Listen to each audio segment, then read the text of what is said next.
Adoptive/foster parents who returned their children. What is your story? My mom was a foster parent when I was a child. We had a number of successful cases where they were eventually adopted. One set of kids I remember we had a going away party and cried when they left, even though we were happy for them. We were well liked in the system because we would take in siblings or older kids. One girl we got when she was 17 and she had no desire to be adopted, so we just let her run out her time with us. One set of brothers though made my parents throw in the towel. My parents are very stern people and my dad isn't scared of anybody. He's very tough. Farmer his whole life. But the older brother couldn't be controlled. The younger was terrified of him. There was also myself and my 2 siblings in the home. It started with him putting stuff in our food. He got banned from the school bus for having a knife, and we didn't know where he got it. Then hitting my siblings and I, even his own brother. Finding drugs and alcohol in his room when he was 12. My dad would call social services every day to get them to take him back. We were happy to have the younger brother, but my parents felt their own kids and the brother were in danger. One day the kid had a raging fit. We knew it was coming. He snapped and started chasing my little brother, who was 3 and had hearing loss, with a hockey stick. My mother grabbed all of us and we locked ourselves in the bathroom. She called my dad, who showed up and had to hold this kid down and rip the stick out of his hand. Literally threw him and his things out the door and called the police. We all waited in the locked house while this kid tried to beat down our doors and windows. Turns out he was placed with us because nobody else would take him. My mom would only take non-violent near adults or kids under the age of 5 after that. We adopted a baby girl a couple years ago. We did not return her, but we definitely considered it. She was drug addicted and has severe FARs. This means for the first 3 months, she literally screamed bloody murder, as in pain, every 15 minutes 24/7. Nothing could comfort her. She was a hot mess. After not sleeping for months at all, we were running on fumes. Happy to say we stuck with her, and now she's a happy, healthy 18-month-old, albeit with a few alcohol-related delays. Obligatory not my story but my ex was/is a behavioral analyst. Her job is to treat and educate children with severe behavioral/emotional problems. One kid in particular, around 9 years old, was showing behaviors on the personality disorder spectrum, accusations/psychopathy, prone to bouts of extreme violence, enjoyed killing small animals, utter lack of empathy, that sort of thing. Thing was, when he wasn't in a tantrum or killing things, he seemed very normal/polite. A family decided to adopt him, knowing that he had issues, but know the details. The very first thing the family did was take him off all his medication. They were kind of hippies. 2 weeks later they surrendered custody after an incident where he killed a squirrel at the park, hit people with the squirrel's body, swinging it like a club, then threatened to murder the mother when she tried to take it away. First time he'd shown a behavior that was overtly homicidal. When we were called about a 2-year-old boy, we were told that he was difficult, that there were some behavioral problems, and that he was active. Lies, lies, lies. Jay was our first placement, and we went into it with shiny eyes, certain we could take on this boy and make him all better. With 24 hours, I had reservations. A week later I was begging the agency for help. 4 months later, and I was done. Mentally, this child was a 6-month-old, and he was never going to improve. He was big for his age, he was fast, and he was angry. There was never a real diagnosis. The most severely autistic child anyone had ever seen. Sure. But also aggressive, banging his head against everything until there was a bony ridge on his head. Grocery trips, a nightmare. Going into town was worse. He ran towards traffic, and as a 40-year-old woman, long high-speed chases were beyond my abilities. I asked for help, begged for respite, only to have the agency tell me that was my responsibility to find. When my daughter's beloved Irish setter had to be put down, I told them they would either keep him at the agency for an hour or they could pick up his crap at the end of the day. During that hour, while holding my daughter, they called 4 times. It took 2 social workers in a room to keep him confined, and they had no idea. Really? My final straw was when he knocked a 1-year-old baby to the ground and stood on her chest. We could no longer deal with him. At the next house he stayed a month. The next 3 houses, 1 day. Then he was moved to a special home. We have 5 children in the house now, 2 biological, 2 foster, 1 adopted. The 1-year-old he stood on, and after a long day of running and appointments, my husband and I look at each other and say still easier than J. Sigh. Awfulness. I'm a single mom. I have a grown biological daughter and 16-year-old biological son. I adopted a very difficult to deal with son from foster care when he was 10, and he's now 12. I was asked to take a 15-year-old because of the success I've had with my youngest. I worked very hard to have him be part of my family. We had visits and contact for almost a year before they moved him in. He was a tough nut to crack, and the whole time we were visiting he said he wanted to be adopted. When he got to my house within 2 weeks he was saying he didn't want to be adopted and that he had no need for another mom. He had a mom. That's fine. I went in as a foster/adopt to be someone's mom, but I could try to just work with being a caretaker and not a family member. He also very obviously had Asperger's. Well, obvious after I weaned him down off some of the antipsychotics that they had him on that had him sleeping 12+ hours a day when he first moved in. So with the Asperger's making a normal conversation nearly impossible, I was finding myself a caretaker of a child who had no desire to join my family. He just wanted out of a group home, and he could make no real connection because his mannerisms and the way he related was so off that it just felt like he was talking at you and not hearing a word you said. Then enter the mom visits. Once a month he visited his mom for an evening.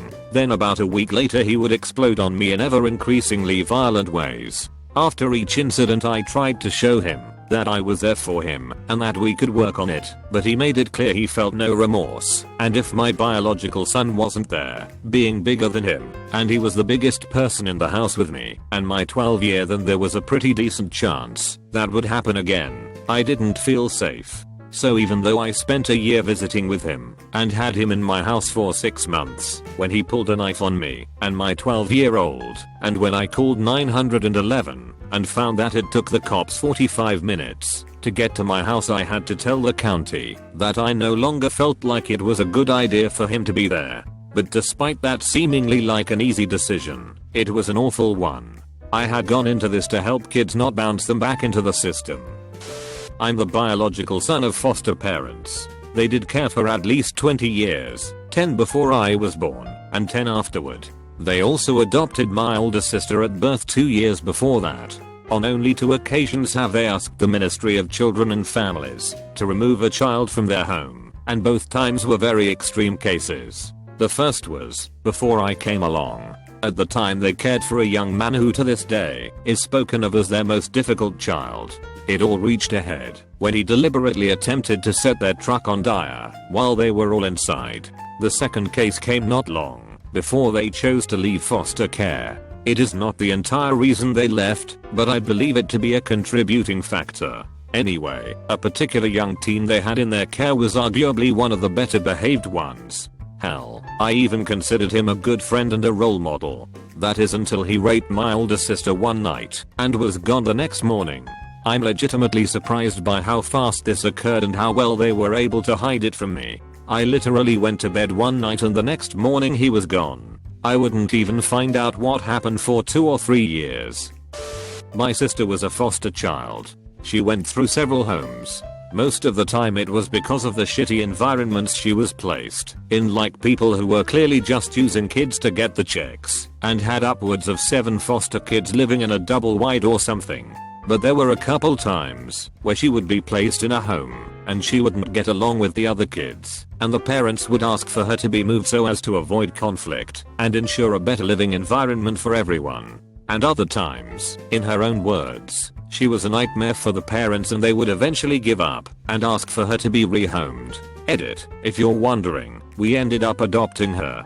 Her and I were the same age, and we had known her since she was a toddler when she'd immigrated from Haiti. Her dad married a woman who was abusive to her, so she was put in foster care when she was 14. My mother became her guardian of sorts, making sure she was taken care of and providing stability throughout her life. When it became clear how fucked up the system is, my mom convinced my father to go along with the adoption. She's 25 now and doing amazing. can't imagine where she'd be if it weren't for my mom. Not the parents of, but sad story from my childhood. When I was around 12, a mom and her son Chester, Ike Foster not adopted, moved in down the street. At the time I was going to a charter school for troubled children. Most had and behavioral problems. So strangely enough he went to my school as well. Strangely because the school was across town and only had 100 or so students. Our moms decided mine would take us, and his mom would pick us up. So I spent a lot of time around him and his mother. He had some social issues, had a hard time communicating clearly, and was extraordinarily nice always. His mom was extremely religious, and wouldn't let him watch most modern shows or anything she deemed offensive. So in the early 2000s his favorite and only show I ever saw him watch was that California Highway Patrol show with AskReddit. I say all this to make it clear he was a kind and benevolent kid who was over-sheltered. The kind of kid who hitting puberty still believes babies come from stalks. So the other kids in the neighborhood didn't like him. They in fact hated him. So this brother and his sister came up with this scheme and told their parents Chester had molested them. They referred to him as Chester the molester. I was a child at the time, so I don't know the full story, but the parents of those kids had the police involved, and Chester had to go away. I think my mother said he went back to the children's home. I don't know if this counts, because I was never technically either of those categories. However, I became legal guardian for my nephew when he was 20 months old, and raised him until he was almost 7 years old. The entire time it was known that it would be temporary. Originally it was supposed to be 1 year, while my sister got her life together. Needless to say, my sister didn't bother getting her life together. Instead she got pregnant, then got married, then got pregnant again, and now lives in a nightmare of a situation. I would have happily raised my nephew until he was grown, but his dad wanted custody of him and was working very hard for it. After a couple of years we began to grow our relationship with my nephew's father and worked really hard on co-parenting.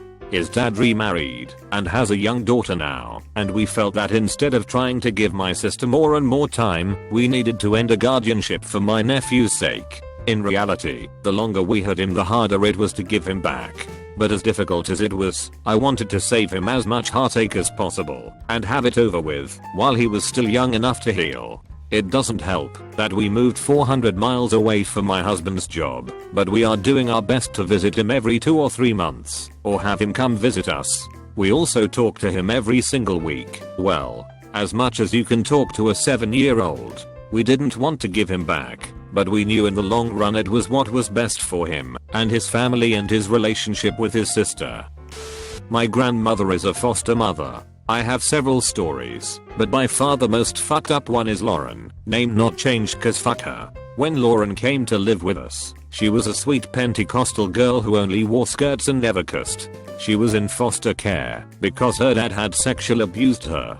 For several months she was perfect and quickly became one of my best friends. We were both 14, 16 when the story ends. Then it all unraveled when she stole my mom's alcohol and blamed it on me. Well, it came out that it wasn't me, and that Lauren had been lying about a lot more stuff. She attacked my grandmother and she called the police. While waiting for the police, Lauren went and beat her face black and blue and tore a good amount of hair out. She told the cops my grandmother did it. The other foster girl, my grandmother, had told the police that she had seen Lauren doing it to herself. So that was the end of Lauren living with us. After leaving, she told her caseworker that my grandmother abused her and that she was only fed 3 times a week or something like that. But for the first time, Lauren messed up. She said she wasn't given anything for Christmas and didn't have a birthday party. Her caseworker stopped by the day of her party to drop off gifts, but left before she saw Lauren.